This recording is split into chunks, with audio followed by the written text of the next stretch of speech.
I became pregnant with our second child, and it just seemed, that pregnancy just seemed to mark the end of a tough few years, and there was a lot of life and excitement. We were really excited to have this baby. And then everything seemed to be going fine, but then at 24 weeks I went for a routine appointment with the midwife, and she took my blood pressure and she said, well, you're going to have to go to hospital right now. I was admitted to hospital with very high blood pressure. I had a scan and it was clear that the baby was not growing at the rate that she should have, and they said to me, we'll probably have to deliver this baby tonight, or at least in the next 48 hours. And obviously having a baby at 24 weeks by caesarean section is a very scary prospect. We phoned our leadership team. We were part of the leadership team in Newcastle, and said, you've got to pray about this pregnancy.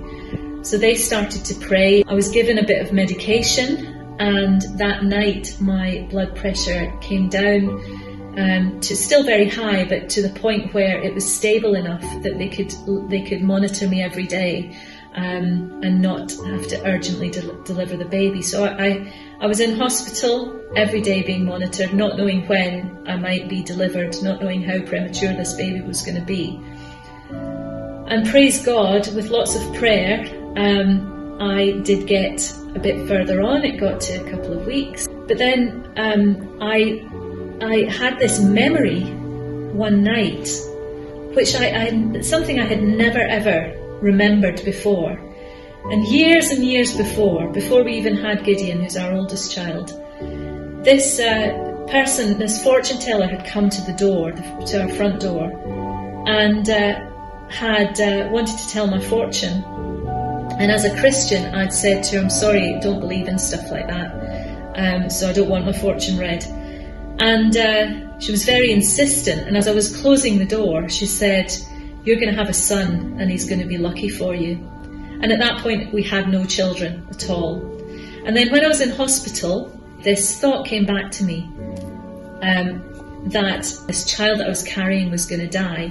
And of course we already had a child, we had our son Gideon, and I became obsessed and consumed with fear that I believed that this baby was going to die.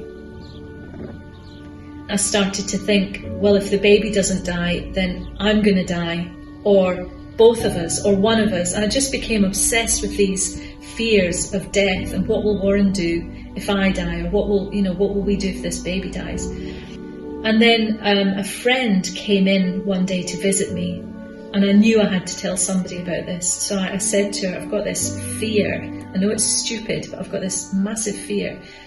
And she prayed for me that fear would go, that the peace of God would come.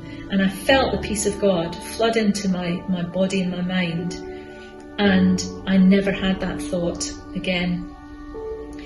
So fast forward to a few weeks further on, I actually ended up, with a lot of prayer, I ended up getting to 30 weeks. And the baby was delivered at 30 weeks. And we called her Millie. And we called her Amelie, that's her full name.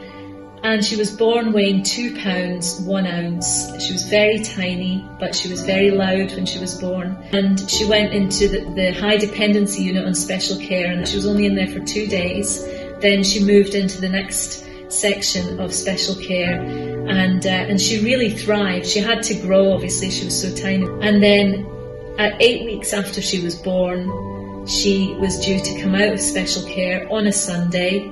She weighed 5 pounds 3 ounces, and the first thing that we did was we picked her up from the hospital and we took her straight to church with us to celebrate God's faithfulness in our lives, and to acknowledge the answered prayer, and that God had led us through this time.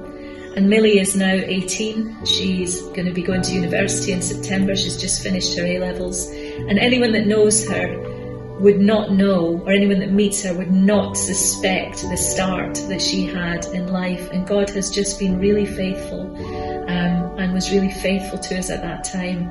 And I know God answers prayer, and I know that He carried us through that time.